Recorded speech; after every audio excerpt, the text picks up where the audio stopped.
দেশের স্বার্থে সব রাজনৈতিক দলের অবস্থান এক হওয়া উচিত বলে মন্তব্য করেছেন বিএনপির ভারপ্রাপ্ত চেয়ারম্যান তারেক রহমান। তিনি বলেছেন, বিরাজনীতিকরণের চেষ্টা গণতন্ত্রকে ঝুঁকিতে ফেলবে। আর এনসিপির আহ্বায়ক নাহিদ ইসলাম সংস্কার, নির্বাচন ও আওয়ামী লীগের বিচারের বিষয়ে সরকারকে সমন্বয়ের আহ্বান জানান। এবি পার্টির ৫ম প্রতিষ্ঠাবার্ষিকীতে শুক্রবার জাতীয় প্রেস ক্লাবে অনুষ্ঠিত আলোচনা সভায় তারা এসব কথা বলেন। আমিনুল ইসলামের রিপোর্ট। আজকে থেকে আমাদের ৬ষ্ঠ বছরে আমরা পদার্পণ করি। ২০২০ সালের ২ মে সাম্য, মানবিক মর্যাদা ও সামাজিক সুবিচার এই ৩ মূলনীতির ভিত্তিতে যাত্রা শুরু করা আমার বাংলাদেশ পার্টি বা এবি পার্টির ৫ম প্রতিষ্ঠাবার্ষিকী পালন করা হয় শুক্রবার র্যালি ও জাতীয় প্রেস ক্লাবে আলোচনার মাধ্যমে। যে মধ্যপন্থী ভারসাম্যমূলক রাজনীতি এবং হিংসা হানাহানির বিপরীতে জাতীয় ঐক্য সৃষ্টির রাজনীতি এবং অধিকার ভিত্তিক একটা কল্যাণমূলক বাংলাদেশ গড়ার যে প্রত্যয় এবং সমস্যা সমাধানমূলক রাজনীতি, সেই রাজনীতির পথে আমরা এগিয়ে যাব। তাদের এই আয়োজনে বিভিন্ন রাজনৈতিক দলের শীর্ষ নেতারা বক্তব্য রাখেন। অনেক ত্যাগ তিতিক্ষার পর সেই আন্দোলনে আমরা বিজয় লাভ করেছি। সেই বিজয় লাভ করবার পর কেন আমাদের ভেতরে আমরা সব একসাথে থাকতে পারবো না? নির্বাচনের কথায় এই জায়গাটাতেও আমাদের সবাইকে একত্রিত হতে হবে। একটা মানবিক আশ্রয় দিয়ে আমরা যে বিপদে পড়েছি, আবার একটা মানবিক করিডোরের নামে দেশকে আবার কোন ফাঁদে ফেলা হচ্ছে, এটি নিয়ে আমরা শঙ্কিত।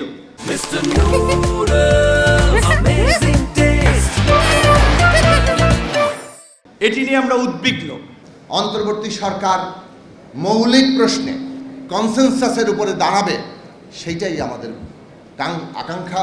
সেই জায়গা যাতে তারা সব ক্ষেত্রেই মেনটেন করেন, সেটা জাতীয় স্বার্থ হোক, এই ভূ রাজনৈতিক পরিবেশে মানবিক করিডোর দেওয়ার মতো সিদ্ধান্ত হোক, অথবা আমাদের দেশে সংস্কার, নির্বাচন এবং আগামী নির্বাচন কিভাবে হবে সেই প্রশ্ন নিয়ে হোক।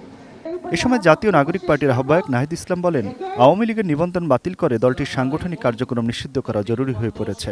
রাজনৈতিক দলগুলোর মধ্যে আস্থা ও সদিচ্ছার অভাব থাকলে শান্তিপূর্ণ ক্ষমতা হস্তান্তর সম্ভব নয় বলেও মন্তব্য করেন তিনি। সেই মৌলিক সংস্কার যদি না হয়, তাহলে বাংলাদেশের আসলে যেই আকাঙ্ক্ষার জায়গা থেকে এই পরিবর্তন, সেই আকাঙ্ক্ষা আসলে বাস্তবায়িত হবে না। তৃতীয় নির্বাচন খুবই গুরুত্বপূর্ণ, এবং নির্বাচন মানে হচ্ছে ক্ষমতা হস্তান্তরের প্রক্রিয়া, এবং এই প্রক্রিয়া নিয়েই বাংলাদেশের সবসময় যে রাজনৈতিক দ্বন্দ্ব তৈরি হয়েছে। এবং এই শান্তিপূর্ণ ক্ষমতা হস্তান্তরের জন্য আসলে প্রাতিষ্ঠানিক নিয়মের বাইরেও প্রয়োজন রাজনৈতিক দলগুলোর সদিচ্ছা, রাজনৈতিক সংস্কৃতির পরিবর্তন, রাজনৈতিক দলগুলোর মধ্যে নিজেদের মধ্যে সেই আস্থা এবং বিশ্বাসের জায়গা অর্জন করা।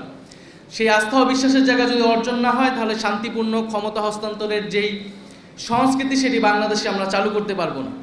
লন্ডন থেকে ভার্চুয়ালি যুক্ত হয়ে অনুষ্ঠানের প্রধান অতিথি বিএনপির ভারপ্রাপ্ত চেয়ারম্যান তারেক রহমান বলেন, গুণগত ও টেকসই সংস্কারের জন্যই জনগণের নির্বাচিত প্রতিনিধি ও সংসদ প্রয়োজন। জাতীয় নির্বাচনের আগে স্থানীয় নির্বাচন হলে পলাতক স্বৈরাচারের দোসররা পুনর্বাসনের সুযোগ নিতে পারে।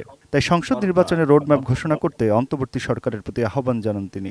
বাংলাদেশের গণতান্ত্রিক আমি জনগণ আজ জানতে চায়, সংবিধান লঙ্ঘনের দায় অভিযুক্তদের আগামী দিনের রাজনীতিতে অপ্রাসঙ্গিক করে দিতে অন্তর্বর্তীকালীন সরকার কি পদক্ষেপ গ্রহণ করেছে বা নিয়েছে।